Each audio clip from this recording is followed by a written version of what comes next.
দিন দেখেছি ঈদের দিনে আনন্দ যে করে মানুষ, তার চেয়েও বেশি আনন্দ মুখর ছিল বাংলাদেশের 90% মানুষরা। কি বলে? অনুসাল্লি আলা রাসূলিল কারীম, আম্মা বাদ। সংগ্রামী রাজীবপুরবাসী, আসসালামু আলাইকুম ওয়া রাহমাতুল্লাহ। গত 17 বছর যাবত আমরা নিপীড়িত, নির্যাতিত, গুম, খুন, হত্যা, মামলা, হামলা, জেল, জুলুম, ফাঁসির কাষ্ঠে ঝুলে জীবন দিয়ে এদেশের সংগ্রামী জনতা আজও বেঁচে আছে।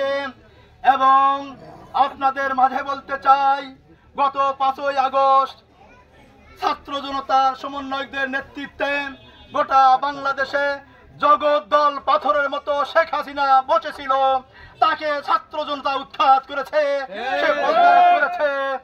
আমরা গোটা দেশবাসী সেদিন অনুসাল্লি আলা রাসূলিল কারীম, আম্মা বাদ। সংগ্রামী রাজীবপুরবাসী, আসসালামু আলাইকুম ওয়া রাহমাতুল্লাহ। গত 17 বছর যাবত আমরা নিপীড়িত, নির্যাতিত, গুম, খুন, হত্যা, মামলা, হামলা, জেল, জুলুম, ফাঁসির কাষ্ঠে ঝুলে জীবন দিয়ে এদেশের সংগ্রামী জনতা আজও বেঁচে আছে।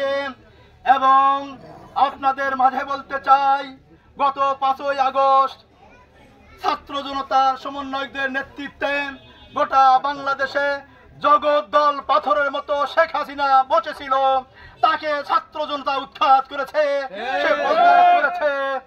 আমরা গোটা দেশবাসী সেদিন গত বছর এই দিনে 14ই আগস্ট দিবাগত রাত 8টা 40 বাংলাদেশ সহ গোটা বিশ্বের 50-এর অধিক যিনি দিনের দাওয়াত নিয়ে গেছিলেন, সেই মহান ব্যক্তিত্ব, সেই জনপ্রিয় মানুষটাকে, তাফসীর জগতের রূপকার আল্লামা সাঈদী সাহেবকে পরিকল্পিতভাবে হত্যা করা হয়েছে।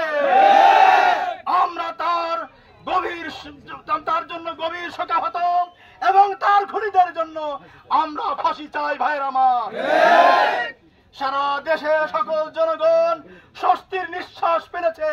তারা মুক্ত, মানুষ যখন অতি গরমের কারণে একটু বাতাসে চলে যায়, তখন যখন তাদের আনন্দ লাগে, গোটা দেশের মানুষ ওই আনন্দ ভোগ করেছে। ভাইয়ের আমার, বলতে চাই, তোমার পিতার জনপ্রিয়তা ছিল আকাশচুম্বী, কারা সেই জনপ্রিয়তাকে দোষে দিয়েছেন?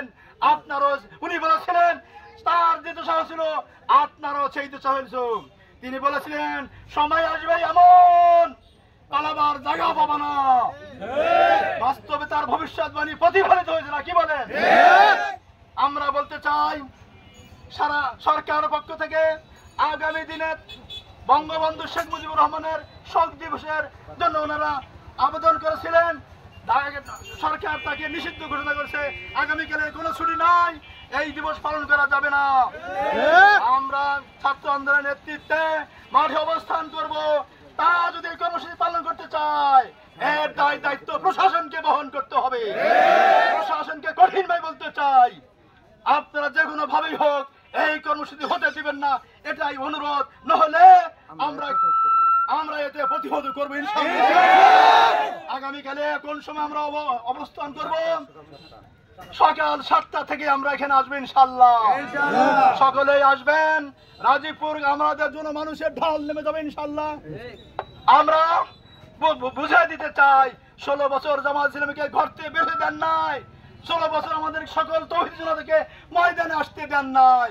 মানুষ হেসে উঠেছে, মানুষ আবেগে আপ্লুত ময়দানে ছুটে এসেছে। এই জনরোষ আপনারা কোনোভাবে রোধ করতে পারবেন না ইনশাআল্লাহ। সকলকে আগামীকালের ওই কর্মসূচি যোগদান করার জন্য উদাত্ত আহ্বান জানিয়ে আজকের পথসভা এখানেই শেষ করছি। আসসালামু আলাইকুম ওয়া রাহমাতুল্লাহ। সকল শ্রেণী পেশার মানুষ আসবেন, দলমত নির্বিশেষে আসবেন। এবং যারা বিশেষ করে সাঈদী সাহেবকে ভালোবাসেন, তাদের উপস্থিতি বিশেষভাবে কামনা করি। আমিন। আসসালামু আলাইকুম।